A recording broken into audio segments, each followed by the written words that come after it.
I remember going on a fishing trip on my dad's dignity with my family around the age of 9. I hated it, not because we didn't catch any fish, or because I was seasick. No, it was because my parents thought it would be a good idea to camp out in a boat. Luckily, we weren't out that far out in the ocean, but rather a large lake. I would have preferred a normal camping trip, but my parents thought that this would be way more fun. We all fished all day, barely catch even a small fish. We ended up eating the food we brought it with us just in case we didn't catch anything.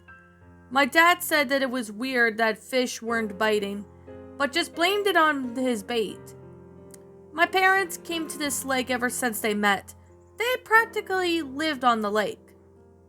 After we ate, it started to get really dark. We lived in the suburbs not too far from town, so we never got to see the full-blown stars. Out on the lake, we thought of the constellations and saw the other astronomical anomalies. It was really a sight for sore eyes. We eventually decided to go to sleep inside the boat. I remember having the feeling of the slow-moving waves rocking the boat. It lured me into a deep sleep. At some point in the night, I woke up unexpectedly. It was weird because I'm usually a sound sleeper. I looked around and noticed that my parents were still asleep. I looked up at the ceiling for a while before I heard a soft tapping. It was coming from under the boat. I had no idea what it was when I was a little kid, so I scared myself to death. I just closed my eyes and then tried to go back to sleep. At some point in the night, I fell back to sleep. The tapping sound persisted. The next morning, I told my parents about the tapping. My dad admitted that it did sound creepy, but assumed that it was just a fish or a piece of wood that floated under the boat. Reassured, I went back to fishing.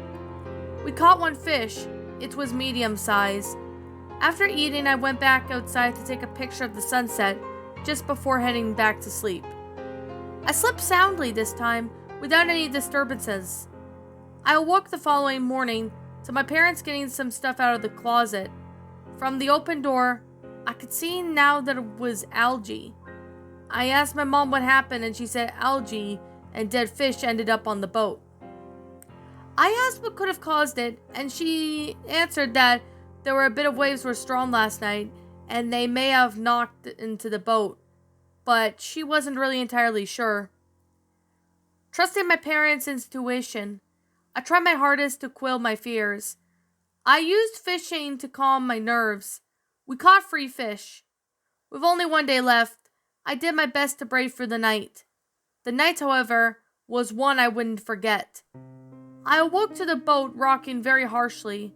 The waves weren't normally like this, and there wasn't a storm of any kind outside. After a while, it subsided. I exhaled in relief and went back to sleep. I opened my eyes again, and I saw a figure hunched over by the door. It was looking around and had slow movements. I was terrified because I couldn't tell who it was. My parents' snores were still going on at this spectacle intruder in our space. It seemed like it was looking for something. It rummaged through our trash and picked out a dead fish that was on the board from the night before. With our 4 crunches, it devoured the rotting fish whole. It started walking toward my parents. Its footsteps were characterized by a sloppy, watery sound. It sounded sort of statue.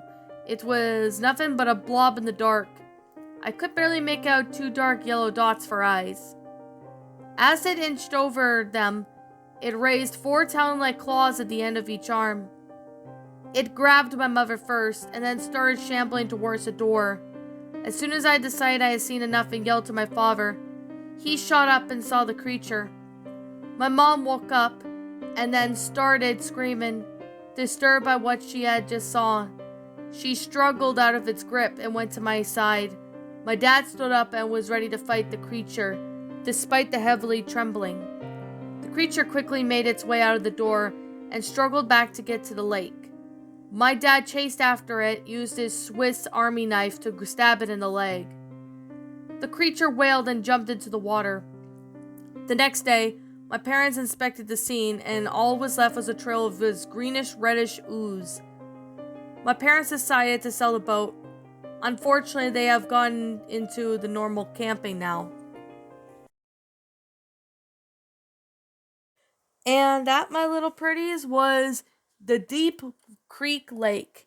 Hey, creature. A creepypasta. My final thoughts on the story? Well, I actually have to say I really liked it. I honestly thought this was a pretty neat story. I actually really thought it was awesome and well made. Now, this story, I remember All Things Creepy read this story about 4 years ago, and Wolf Storytime read this 2 years ago. So I decided to go ahead and, give this one a read.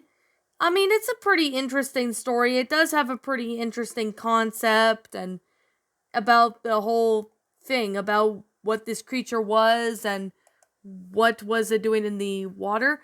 I have a feeling it could have been maybe just some boogeyman or something. But there's nothing really much that doesn't give a description on what it actually was. I had a feeling it might be some sort of lockjaw or monster or whatever.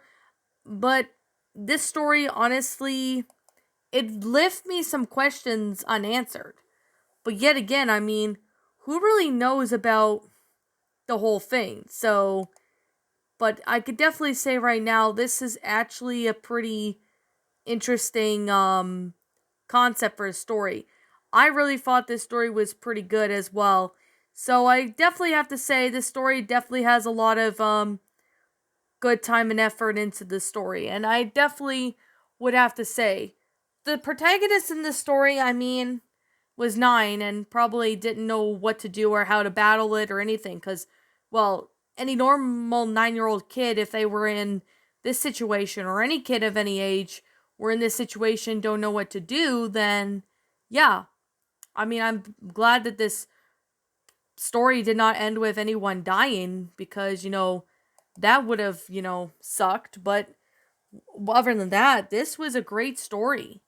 Like, the grammar of this story is pretty great, along with the sentence structuring, so I was able to read this story without any issues or any problems trying to read this. So I definitely have to say this was a pretty good story. I definitely have to commend the author for doing so. Now, I decided to go ahead and read this story because I had this bookmarked on my tabs on my laptop for a while, so I decided, I would narrate this and finally I had the time to do so. Yeah. Was there anything I did not like about this story? Well, not exactly, but this honestly left me confused as to, what this creature was, how it got on the boat, did it swim up to the boat, or anything. Like, it doesn't really give out much thought of what this thing really is. I have a feeling it might be possibly maybe a lockjaw monster or something, but that is going to remain a mystery. Maybe if the author managed to find this video, Theo, and probably let me know in the comments below that, any more information about this, because, that would actually be very helpful. But like I said, I can't seem to find out who the original author of this story is. I tried to see if I could find it, but I can't find the author's name. So, to the author of the story, if you do happen to somewhat come across this video, feel free to let me know in the comments below who you are so I can be sure to give them proper credit. Until I find out who the original author is, I'm going to leave this story as anonymous for now until I find something else otherwise. So, with that being said and that being the case, I'm going to sit here and just wrap this video up.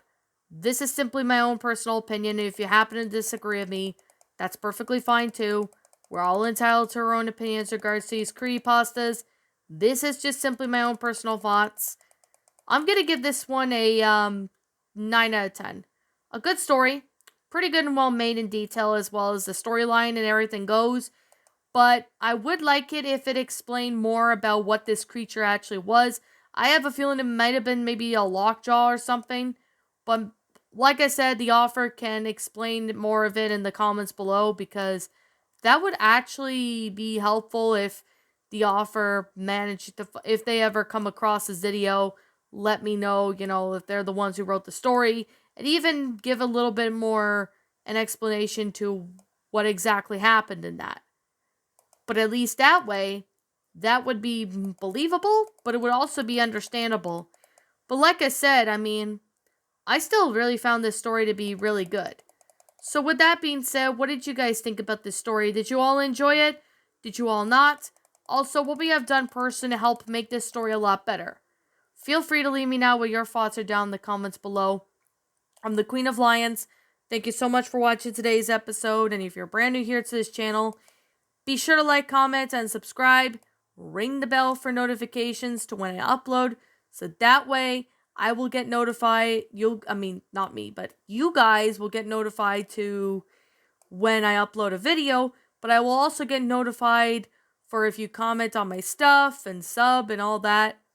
So with that being said, I'll be seeing you all in the next video, and as always, please roll the outro because I'm out.